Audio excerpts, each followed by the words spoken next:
প্রায় 1 মাস summer vacation কাটিয়ে আসার পর আজকে ফিরলাম নিজের জায়গায়। রোজকার কাজকর্ম শুরু হওয়ার আগে চারিদিকটা ভালো করে পরিষ্কার করে নিতে হবে, কারণ এত ধুলো জমেছিল চারিদিকে যে পরিষ্কার না করে নিলে কোনো কাজে মন বসাতেই পারছি না।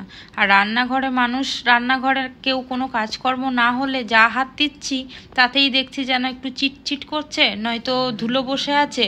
তো সব আজকে পরিষ্কার করে নিলাম কাজের মেয়ে আসার আগে, তাহলে কাজের মেয়ে এসে একটু চারিদিকটা মুছে দিলে ঘরটা ঝরঝরে হয়ে যাবে। তো ওই জন্য সকাল থেকে উঠে আগে সব কিছু পরিষ্কার করে নিলাম। ওই জন্য ব্রেকফাস্টে আজকে বললাম সেরকম কিছুই করব না, মুড়ি আলু ভাজা চানাচুর দিয়ে আজকে ব্রেকফাস্ট সারবো। তো খাওয়া হয়ে গেল, মেয়ে তো কর্নফ্লেক্স খেয়ে নিয়েছিল। চারিদিক পরিষ্কার পরিচ্ছন্ন করার পর রান্নাঘরে এলাম। কিন্তু রান্নাঘরে এলে কি হবে, রান্না করতে তো একদমই মন চাইছে না। শ্বশুরবাড়িতে রাঁধুনি থাকে, সেরকম কিছুই রান্না করতে হয় না। টুকটাক যেটুকু রান্না ভালো মন্দ আমি করতে ইচ্ছে হলো সেটুকুই করি। আর নিজের বাড়িতে তো কিছুই করিনি, 1 কাপ চাও মা হাতে হাতে দিয়ে দিচ্ছিল। তো সেই কারণে যেমন হয় অভ্যেসটা একদম প্রায় 20-25 দিন মতো একদম রান্নাঘরের কিছু মুখ দেখতে হয়নি। তো সেই কারণে আর কি রান্নাঘর থেকে মনে হচ্ছে যেন কতক্ষণে বেরোই। তো সেই জন্য একদম সিম্পল রান্না, পটল আলুর তরকারি, ডাল ভাত আর গরম গরম ডিমের অমলেট।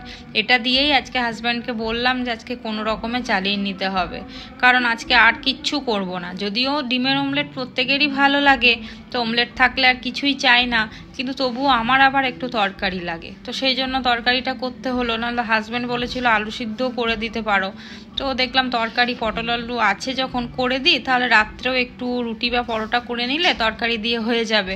তো তার জন্য তরকারিটা করে নিলাম, একদম সিম্পল আদা জিরে বাটা দিয়ে করেছি, কিন্তু খেতে বেশ ভালোই হয়েছিল। তো দেখলাম যে না, আর অন্য কিছু করতে ভালো লাগছে না। আস্তে আস্তে সব কিছু হবে আবার নর্মাল লাইফ। এই তো মানডে থেকে আমারও স্কুল খুলে যাবে, মেয়েরও স্কুল থাকবে, হাজব্যান্ডের তো অফিস চলছেই। তো নর্মাল জীবন শুরু হয়ে যাবে, আর কোনো কিছু টাইম পাবো না। তো আজকে ঘরটা আগে ভালো করে পরিষ্কার করে নিই, কারণ ঘর নোংরা না থাকলে না কোনো কিছুই যেন ভালো লাগছে না যদি নোংরা থাকছে। তো সেই জন্য মোটামুটি সব ক্লিন হয়ে গেছে। এবার রুমগুলো একটু আধটু কাল পরশু করে নিলে সব কিছু হয়ে যাবে। রান্না করে আমি চলে গেলাম চান করতে। চান করে এসে পুজো করে আগে মেয়েকে খাইয়ে নিলাম, কারণ ওকে খাইয়ে নিলে তারপর আমরা নিশ্চিন্তে খেতে পারবো। আর আমার মেয়ের খাওয়ার খুব একটা ঝামেলা নেই, সব কিছুই ও খেয়ে নেয়। আর এখন তো আমের সিজন, আমও খেতে খুবই ভালোবাসে। তো ভাতের সাথে আম পেয়ে গেছিলো, তো তো আর কিছুই চাই না। তো আর আম কার না খেতে ভালো লাগে, সবারই আম খেতে ভালো লাগে, আমাদেরও লাগে। তো সেই জন্য আজকে আর ভালো না লাগলেও মনে হচ্ছিল যেন উপায় নেই, আজকে এই দিয়েই সারতে হবে। তো যাই হোক, এই করে আজকে একদম পুরো সিম্পলভাবে আজকের দিনটা তো কাটালাম। কারণ কোথাও থেকে এসে কার হয় জানি না, আমার কিন্তু একদম কোনো কাজেই মন বসাতে পারি না। তো যাই হোক, রান্নাটা পুরোপুরি সেরে নিয়ে চান করতে চলে গেলাম। চান করে এসে মেয়েকে খাইয়ে তারপর আমরা খেতে বসলাম। এইভাবেই আজকে সারাটা দিন কাটলো। তো প্রত্যেকের যাদের আমার ব্লগটা ভালো লাগবে একটা লাইক সাবস্ক্রাইব অবশ্যই করে দিও। Tata, bye bye.